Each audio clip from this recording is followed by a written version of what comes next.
All right, it's that time again where we dedicate an hour to have a conversation among ourselves as the 702 family.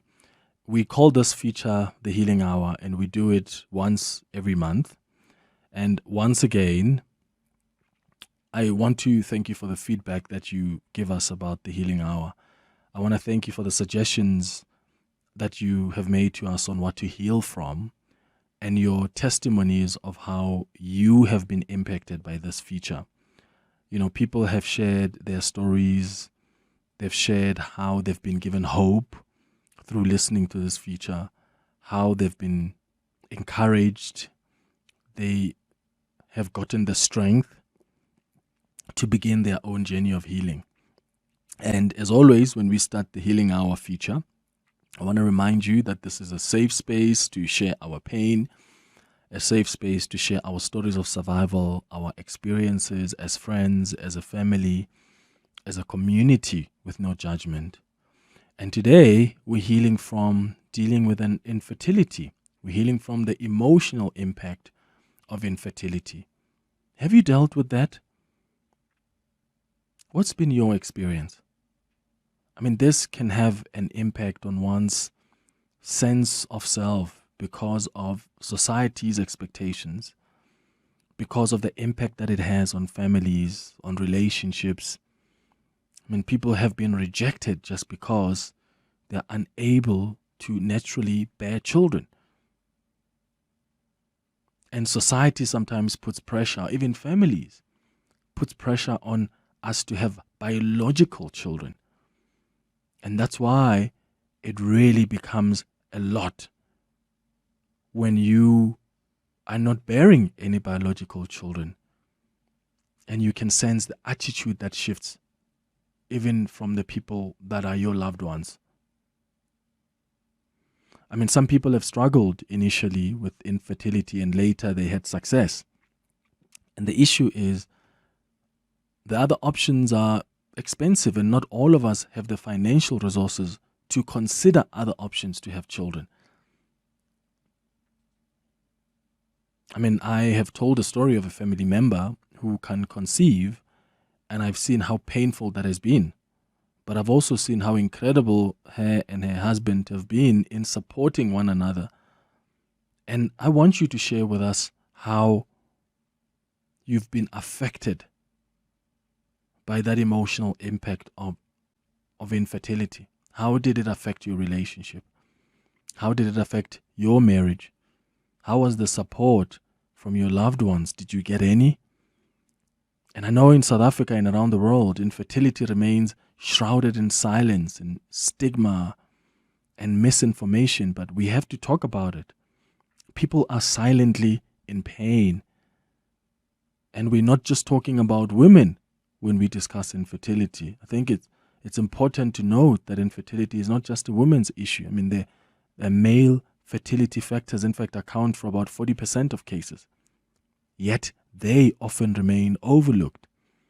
I mean, if you are in any relationship or in any marriage and you've been trying to have a baby, it's normally the women who are told or who take the initiative to go get checked out. But it could be you as the man. And maybe you're aware of the infertility challenges that you have. How have you dealt with that? You can start calling us now on 011-883-0702 to share your experience with us. Maybe this has strengthened you. Maybe dealing with infertility has challenged you to perhaps adopt a child, and that has been the best thing that's ever happened to you. Maybe you want to share with us of the difficulties that dealing with infertility has brought to perhaps your relationship or to your marriage. Did it break your relationship? Did it break your marriage? If you prefer to send us a WhatsApp voice note, you can do that on 072-702-1702. And maybe you are the partner to someone who can't conceive. How has that affected you guys? How have you supported them? I mean, infertility can be one of the most difficult challenges a couple can face together, not only because of the inability to get pregnant, but also the emotional stress that it puts on a relationship. Other couples often try to go for treatment or explore other options, and that can place a strain on finances, on intimacy, and plans for the future. Sometimes that strain even ends ruining a relationship. How are you healing from that emotional impact of infertility? 702 Healing Hour. 18 minutes after 10 o'clock. This is our monthly feature, the Healing Hour. We do this once every month where we heal from something. And today we're healing from the emotional impact of infertility. So we're taking your calls on 011-883-0702. You can send a WhatsApp to share your story with us on 072-702-1702. You're welcome to send us an email as well on cm@702.co.za. How have you been impacted by dealing with infertility? How has it affected your relationship? Maybe it's strengthened it. Maybe it's really affected it negatively. Maybe the relationship broke down because of that.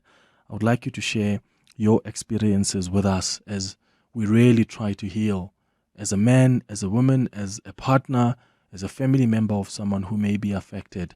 Thabo, you are calling us from Krugersdorp. Good morning. Hey, Clement, how are you? I'm all right, Tibas. How are you doing?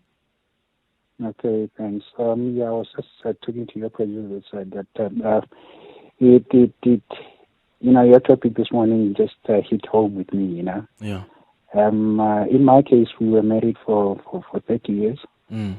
And, in the first years of our marriage, it was like a bit difficult because we were so desperate, Mm.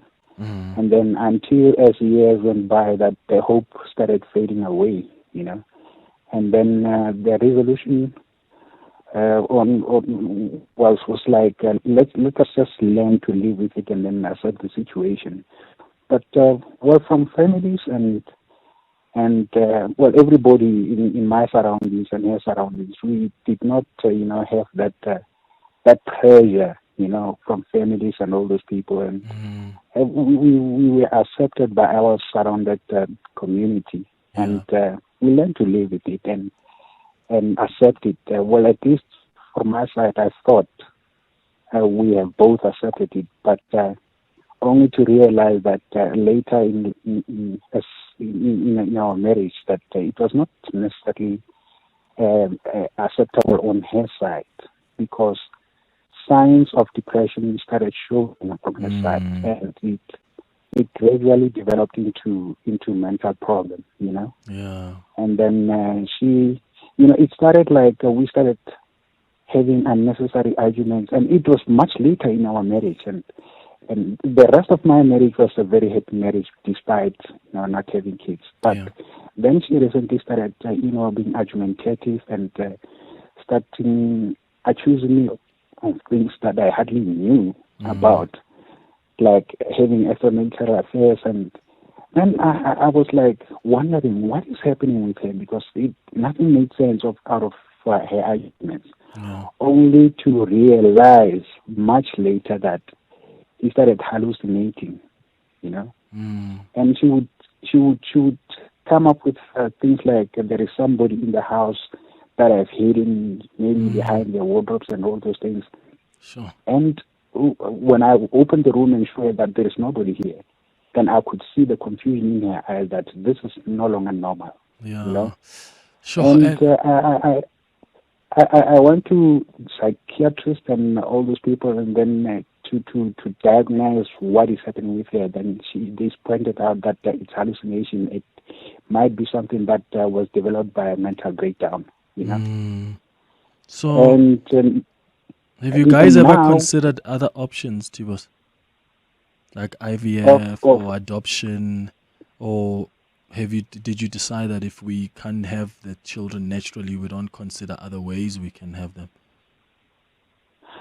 To be honest with you, no, we never considered adoption, because on her side, with me, I didn't have any problem adopting, but on her side, it was like, batlaring, and all those things, So I just stepped back, and because if I insisted, it would be like I'm sort of pushing her and because we started living like we have accepted the situation. And if I mention it, it would be like, well, it seems like on your side you are not accepting it, you know? Yeah, sure. Tibos, thank you for calling us, man. And I hope that she'll be fine. I know that you're saying there were times when you think she had a mental breakdown and that ended up in other challenges, hallucinations and arguments. I really hope that you can find peace as a couple, especially if this is a decision you've made that you don't want to try other options, but just to accept the reality. Yeah, it can be a tough one. Thank you. Thank you for sharing your story with us, Tibos in Krugersdorp. Tabang, you are in Pretoria. Good morning. Good morning, Clement. How are you? Sharp, man. Go ahead. Yeah, the issue of infertility, man. I'm very sad about the insensitivity of people towards it because I went through a situation. I think it was 2 months ago. I was talking to my friend, and then we're having this argument about football, and then he said, because I was winning the argument, he said, "Hey man, I don't have time to argue about these things because I'm busy worrying about how to feed my kids." And then he said this as a very young friend of mine. I think there's a plus 10 years age gap between me and him because I'm 37 years of age this year, and I do not have any kids. Not because of maybe I haven't tried. I have tried with two previous partners that I had. We were like at the time we were all trying to have kids. Yeah. These previous two partners, and then I really put it to myself that the problem is on my side because of both of them. After we broke up and then they found other partners, they managed to have kids. And yeah, to this day I do not have any kids. I do not have any history of having a partner maybe who aborted the child. Yeah. In my information. So it's even now like I'm shaking inside at the thought of not being able to pass my genes through to another generation because of for me as a man, Clement, I feel like you can do a lot, but not being able to do that as a man, I feel like you sort of failed. You have failed to grow the family and stuff like that, and it's very hard. I just wish people could be sensitive towards people like that, people like us. I've never really went for medical checkups or anything like that. I just know that after so many years of time, having patient partners who are like, you know what, you're gonna be alright, and then at the end of the day, there's nothing, and then we end up breaking up. Yeah. Those people end up having their kids. So yeah. Sure, Tabang. Yeah, thank you for calling, man, and sharing the story with us. Do you not want to have it checked out, maybe with a doctor? Because maybe there could be other options as well that they put on the table for you. I'm one person. I'm scared of. Let me say, I'm scared of the truth. I just cannot bear hearing whatever specialist is out there telling me that, hey, Maxwell, you unfortunately you cannot have kids. I just keep going autopilot. Like if I don't have any kids going forward from now, it's okay, man. It's okay. Yeah. And but then I'm afraid of the truth. Yeah. I get you, Tabang. I think, and also just take your time. You don't have to rush it. You have to do it when you're ready to do it. Thank you so much for sharing that story with us. And I really hope that this can also send a message out there about the importance of sensitivity, guys. Like we cannot claim to love people around us, and we are so insensitive about some of the difficult things that they go through. If you know that your friend is unable to have their own children, why do you make jokes about their inability, or why are you constantly 24/7 talking to them about how you are finding ways to take care of your children, to feed your children? I think that requires a lot of emotional maturity about how we address these issues with our loved ones who may be facing these situations. And even when sometimes we don't know, we need to tread carefully when we deal with our loved ones who don't have kids, because we don't know what the reason is that they don't have kids. So I really hope that what Tabang's call is doing is just encourage us to be a little more sensitive to other people that are going through the same thing. Mimi, you're calling us from Rondebult. Good morning. Hi, good morning, Clement. How are you? I'm all right, Mimi. Go ahead. No, I just needed to comment to say that this really hits home. You know, it's a very sensitive issue. I'm looking, when I started trying to conceive, it was early in my early 20s when I got married. And I also got paralyzed when I was 31. But I kept on hoping that one day it will happen. But till this day, it hasn't been happening. And I'm now 50, and I feel that that door is closing up on me. And, you know, it's important to sensitize our communities, because it's like it's an expectation that when you reach a certain age or when you are married, then you are required to have kids. Because when you meet someone and is asking you, Guti, how many kids do you have? And when you're like, no, I don't have, it's like, oh, why?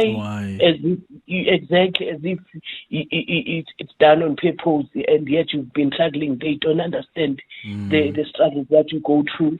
But I'm also glad that you're talking about this, because we are also planning an event on the 30th to invite all the women to come and speak about this and open up those wounds, because you can imagine how many that are sitting in their corners and they don't have anybody to talk to. True. But you've just alerted something on me now, that it's not only women. We always leave men out there who are also suffering the same pain. I was just listening now to the previous caller. So I think we also need to restructure our invitation and also invite those men, because I think they are also suffering the same pain. Yeah, there are many of them that are dying silently, Mimi, because for them, even they're asked, you know, some of them don't even want to admit it. But when they know that there are other people going through the same thing, they would love to talk about it. I'm sure they feel they can relate. Tell me about your event, Mimi. It's on the 30th of July. Where? It's going to be here at Rondebult. We're going to do a picnic setup where we're trying to get the social worker and the psychologist, because we understand that we might have triggers on other people. So at least we would have a professional help for intervention. So we're still busy trying to organize and get sponsors for that. But definitely our poster is out. We're sending it out there, hoping that we get support as much possible as we can. But I think we'll also extend it to the guys as well. Yeah, please can I ask you to forward us that poster as well. Just forward us on our WhatsApp line, and I'll share it with other listeners who may be listening and they think, I do want a community. I want people that I can talk to. Just lastly, before you go, Mimi, how did you accept that reality for you? Have you accepted, or did you consistently hope that at least one day maybe there can be a miracle? How did you deal with that reality?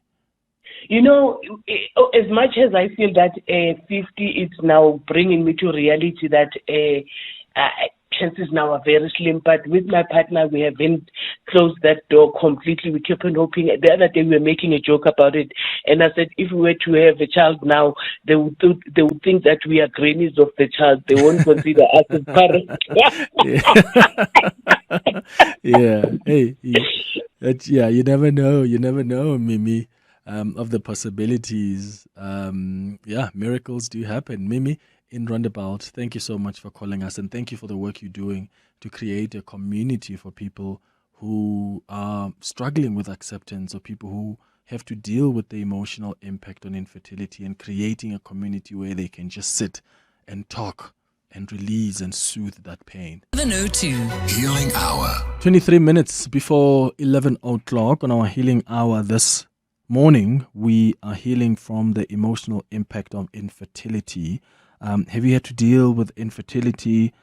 How have you healed from that? Have you accepted the reality, perhaps, that you can't have children? What else have you tried? How has it affected your relationship or your marriage? You can give us a call on 011-883-0702. WhatsApp line is 072 702 1702. 7. Clement, how are you? First time on this show to talk on radio. The topic that you're having today is very touching, especially on my side. Please, I would like to be anonymous. I've been with my woman for the past 4 years. During those 4 years, we have had like 4 miscarriages.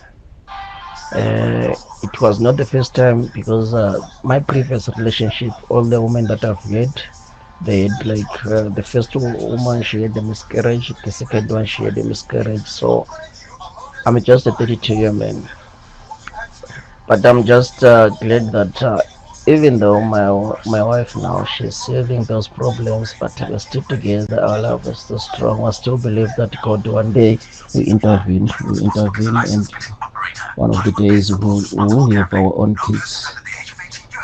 Okay, I hope you all read my message here. Thanks a lot. Thanks a lot. I would love to hear from the encouragement from the other people and hear what they have done to overcome such things.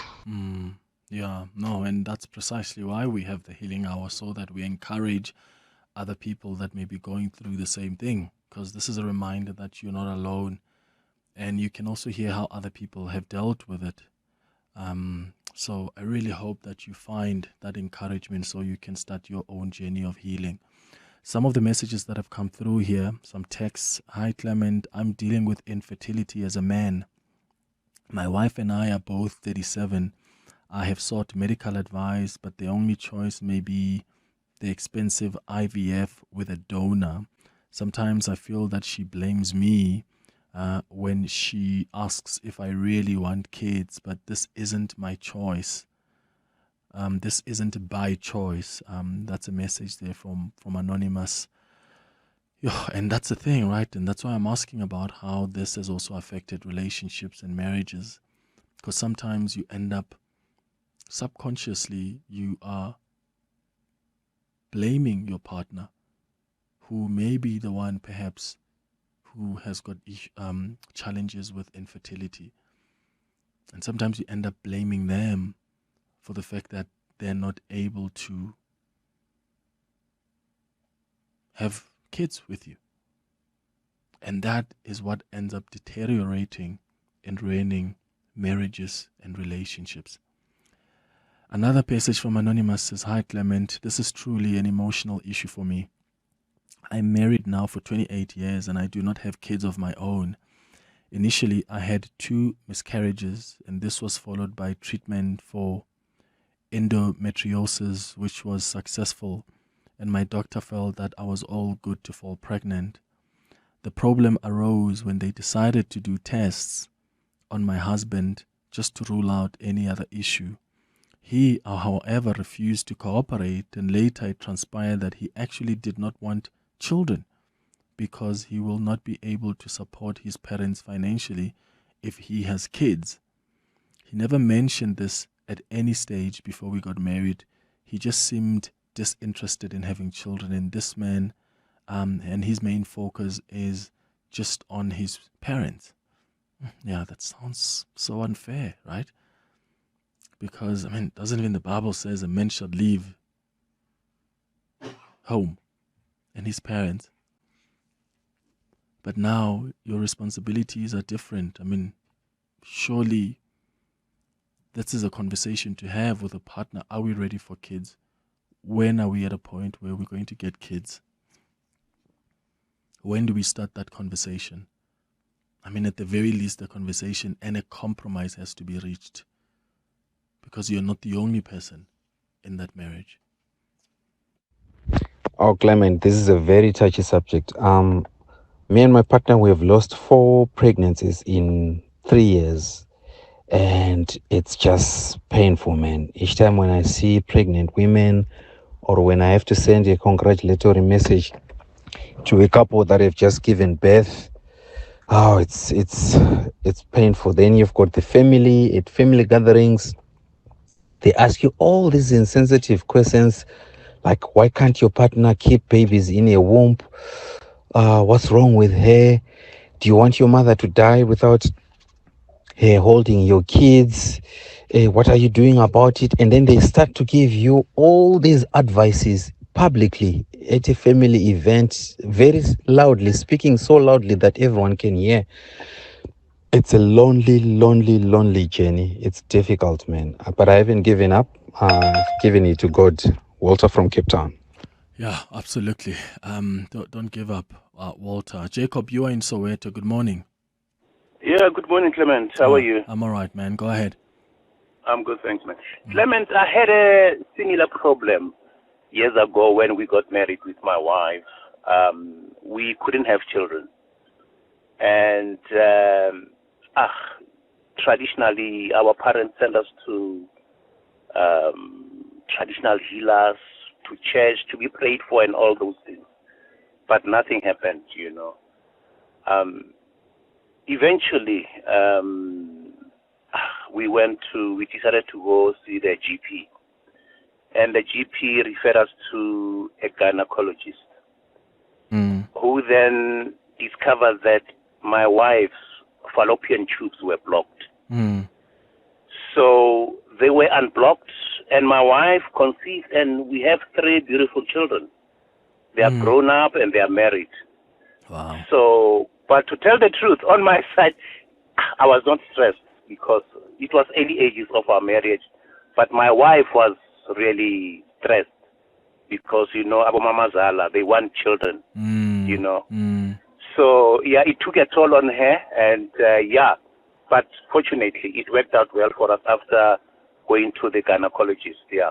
So I would encourage people to, you know, maybe consult, go to the gynecologist and all that, especially men, because men, it's something that they run away from. They consider themselves, that's all, just my input. Yeah, sure. Yeah, thank you for sharing that with us, Jacob. And I'm glad that things turned out like that for you and your partner. And of course, in other cases, it's not even a case of, you know, fallopian tubes being blocked. Some people are, have got, bigger issues where the possibility is completely ruled out. But yeah, it's always great to hear stories of people who have struggled for a bit, but ultimately they managed to conceive. Another message from Anonymous says, "Hi Clement, this is someone in Alberton. I was a miracle baby. Me and my brother were born in the same year. He is in Jan and me in December. My mom didn't know she was pregnant with me. No movement, no cravings, nothing. First she knew, the first time, I think you're trying to say the first time she knew was when her water broke. She thought she was getting fat. So she drank diet pills. When I was born, I didn't have a single drop of blood. So that miracle happened. Was very sick as a child up to the age of 13. Was 80% of the time in hospital because of all the meds. I'm sterile. I was with the love of my life for 8 years. Because of me not being able to have kids, she left me. Got married, had 3 kids. And this year, it's 12 years I've been single. Never had anyone after that." Oh, what a sad story, Anonymous. I'm sorry to hear that. And it's so difficult when, especially the person you love so much, that you believe is the love of your life, is not able to accept the reality that both of you are facing in the relationship. And they can just leave to fulfill that yearning to have a child. And maybe for them, that's the biggest thing that they wanted in life. And of course, they've got every right to decide how to go. But, the pain of the person who's been left because they are unable to have children. And it's not their doing. That is I can only imagine how painful that is, Anonymous. I hope you are healing. I hope you can start that journey of healing, and I hope you can find someone who is able to accept this reality and maybe even consider other options for you guys, if that's something you would like to consider, to have kids. Another one says, hi Clement, myself and my wife had our first twins when she turned 49. Turned out to be medical technology. This is after a few miscarriages in the 15 years of marriage. Thank God my parents were supportive, so it's never too late, but it's very, very expensive. That's a message from Anonymous. Another one says, Clement, keep me anonymous here. The topic is quite interesting and emotional for me, as I've always wanted the child for the past years, since 2016, and yet there's nothing. Sometimes you leave relationships, then they end up being pregnant, and then it just haunts you. And I'm really afraid to test. Yeah, I'm getting this a lot from men who are afraid to go get checked out. And I think, yeah, maybe we should do something. We should do something on the show about just something that can encourage men to go test out. Maybe look at the positives of checking out. I mean, the caller we got earlier, where the wife went to check. Yes, it was the wife this time around, but the wife went to check, and the fallopian tubes were blocked. And once they got medical intervention, she was able to bear children. And maybe even as a man, if you check, there are possibilities that you could find ways to move around that. So maybe we should bring in some experts who can talk to us about just the importance of testing and what other options are available for you as men, should you even find that you are dealing with challenges with infertility. Noni, you are calling from Johannesburg. Good morning. Good morning, Clement. How are you? I'm all right, thanks. Go ahead.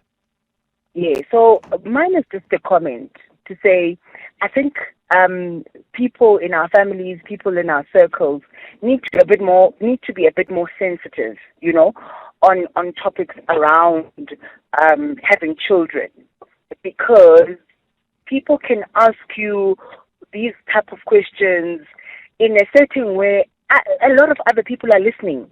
And now this is a problem for you too. I have one child, but I haven't been conceiving for another one, right? And my child is 6 years. So I sometimes face comments like, when are you getting your child a brother? This one is getting older. Oh, no, you're wasting time. Oh, no, you're going to forget how things are done, And it might be well-meaning, but considering the fact that you also can't explain what is happening in your body, and people now start making comments like that in public, I do feel like maybe people might consider, if you are really concerned about someone, and maybe speak to them privately, because that's the most constructive way. It's just the two of you. You're getting the message across, whatever you want to say. Yeah. But I don't think it's as well-meaning now when you say it and 8 other ears are listening. Now I must explain that, no, actually, I want a child. I'm not on contraceptives, but this is that, but this is that, So it actually amplifies it amplifies the frustration, Even if, for me, I'm not in a hurry and all of that. But once people start talking, I get frustrated because you might end up answering wrong. Yeah, and putting pressure on yourself based on people's expectations and questions. Noni, I hear you. Thank you for sharing your story with us. Another message on the WhatsApp line says, Clement, the person who put pressure and treated me differently is my mom, my own mom, followed by my female siblings, then every other woman. I think people should stop asking when are you having a child. In most African cases, our parents' actions lead to our infertility. I'm at a state where I don't attend family gatherings because I'm trying to avoid that topic. The most painful part is that IUI and IVF are expensive. They drain you emotionally, physically, and financially. During the school holidays, they will send their kids to you because you are working. You have money that needs to be spent on by their kids. It's so sad not being appreciated based on your status. Another one says, Clement, good morning. I'm glad that you brought up the male side. That was the case with us. My husband is the one who is infertile, and to date, people still think that I was the problem. We adopted two beautiful children who are the love of our lives. One is studying matric next year, and our eldest is moving into his apartment at the end of the month. Adoption was a beautiful blessing to us. Oh, that's amazing, amazing to hear. Such an amazing story to hear there. Dr. Tomi Mashiro is a clinical psychologist who's just going to help us, wrap it all up, this conversation. As you can imagine, there are people that are triggered by this, that have been left sad, just being reminded of perhaps that impossibility for them to bear children naturally, and maybe some of them maybe have given up. So Dr. Mashiro, thank you so much for joining us as we wrap up the Healing Hour. Good morning. Good morning, and thank you for having me, Clement, and good morning to the listeners. Yeah, I must say I'm so glad that a lot of the men came out in their numbers today to tell their story, because often it's women who often call in and they are comfortable enough to share their stories with dealing with infertility. But we've taken most of the calls and voice notes and have come from the men themselves, which just tells you, again, that we are misinformed when we think when people are struggling to conceive couples, then we must look at women. What's your advice for couples that are going through this now? I mean, one of the listeners called and said, my partner was always accusing me of being the problem and was always blaming me for the fact that they don't have children. How do couples deal with something so difficult? I think it's firstly important to note that, there's so much pressure from society, personal pressure, family pressure, expectations to bear children because of age, marriage, or even just because they bring meaning in life. But we don't know what we don't know, meaning you don't know actually if you will bear children or if you will not, or if you will have healthy children or if you will not. And I think that's where the difficulty is, because when you don't have, then you are, functioning from a place of lack, from a place of pain, and that is what we need to assist you with professionally, right? Because with that comes a lot of grief, in that you are grieving the child you didn't have, the child you are unable to bear, and that comes with a lot of feelings such as shock, denial. There's a lot of anger, blame. Some people regret. Maybe they were pregnant before and something happened with that pregnancy, or they terminated the pregnancy. Now they're struggling, or maybe they're just blaming themselves, or just regretting the life decisions, for example. And, with infertility, the cause is to be determined by a medical professional. So we need to really recommend to people to seek that medical viewpoint. And I know one of the callers says they're so scared to even, find out the answer. And I can encourage them by just saying that you don't know what you don't know. Right. The odds are always 50-50, right? You don't know what the result. They might say, like, I think one of the callers mentioned that their tubes were blocked. It could be something that can be fixed so that you can actually be able to bear children if they are important for you in your life. So I think as couples, when they say for better or worse, for people who get married, that is sometimes the worst, right? Where infertility doesn't, happens or is introduced into the relationship. And I think that's where the counseling is so important. And I think that's what is not always prioritized. I think oftentimes we think about the happy day, but we don't actually comprehend what we say when we say for better or worse. And worse is not disrespect. It's things like these where someone can become, they can be involved in an accident and something happens. They can lose a job, and infertility is one of those things. Yeah. How do we support those that are dealing with this? Because sometimes there's just no emotional maturity to even navigate conversations so that we avoid triggering or just being unfair on people that may be struggling to have kids, because we're constantly asking, like, where are the kids? You've been married for so long, and especially where we know that there are challenges. How do we support our loved ones, whether it's my partner who can't conceive, when we went for checkup, or it's a sister, it's a friend?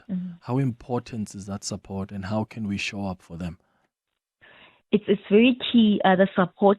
Now, the difficulty with psychological or psychiatric challenges or things like your anxiety that comes from not having children or the depression or whatever it is the person is struggling with, the person must want the help for the help to be beneficial, right? So how you can support is, use the words I always say to people, when you say to someone, you're always sleeping, you're always doing this, you always rather say, I'm concerned, are you okay? I'm always here for you. Do you want to talk? Right? And the person has to be ready, unfortunately, to talk about that. But if you're seeing, and I think there was a caller who mentioned that the wife is just completely struggling, right? I don't know if they have tried voluntary help, as in taking them to see a psychiatrist where she's not taking medication. And I think he mentioned that she is suicidal. In those instances, he can speak to the psychiatrist where an involuntary admission route can be taken, right? Where if someone is a risk for themselves or a risk for others, where, she can be assisted in that way. It's not always good to watch, but it's essential in instances where someone is really not functioning well because of their mental health challenges or their life is at risk. So that's what I can recommend in that scenario, but also for himself as well, because watching his wife fade away, in the words that he used, he will need, support to really navigate what's going on in there and how to actually be in a place to actually support his wife. But the other people supporting, as I said, I think it's always important to understand, like, let's just mind our language. Let's be kind, right? Having children, yes, it might bring meaning, but you actually don't know the type of child you'll get also, right? They might bring a lot of burnout and stress and. So the child does not necessarily define you as a human being. And we need to just be gentle when it comes to that and understand that it's not always easy. There can be challenges. It doesn't mean that it's always natural, and other methods, be open to other methods of bringing children into the world, such as adoption, IVF, etc. And speaking of other methods, I'm going to wrap up with this message. But Dr. Tumi Mashiro, clinical psychologist, thank you so much for wrapping it up for us. I'm going to wrap up with this message from someone who says, "Good day, Clement. I'm a proud lesbian mom. I'm a recipient of sperm donations. Like many others, I was under lots of pressure from parents about having kids and rejection by family. As a lesbian woman at 33 years, I tried through artificial insemination. It took 3 years before I finally conceived through AI. I got twin boys, 9-year-old now. I am now 45 years, and we are a same-sex couple and very happy with our family. I want to encourage all women out there that there are aided reproductive methods for reproductions. Visit a gynae, have your tubes and womb scanned for any abnormalities, and visit a fertility clinic for some advice." And I think that's some sage advice from Anonymous, who is just sending us a story about her own journey. Thank you for all the stories you've sent us, for sharing your experiences with us. Hanging out with Clement on 702. Let's walk the talk.